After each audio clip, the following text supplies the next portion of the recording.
গত মাসের 25 তারিখ মিশান নামের এই ছেলেটি বাইক দুর্ঘটনায় নিহত হয়।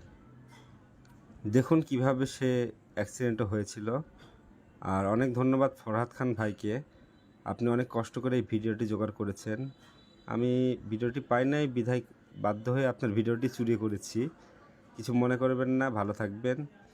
আর রাস্তা পারাপারের সময় অবশ্যই খেয়াল করবেন এবং বাইকাররা একটু সাবধানে বাইক চালাবেন, সতর্ক থাকবেন, ভালো থাকবেন এবং সুস্থ থাকবেন ইনশাআল্লাহ। আসসালামু আলাইকুম।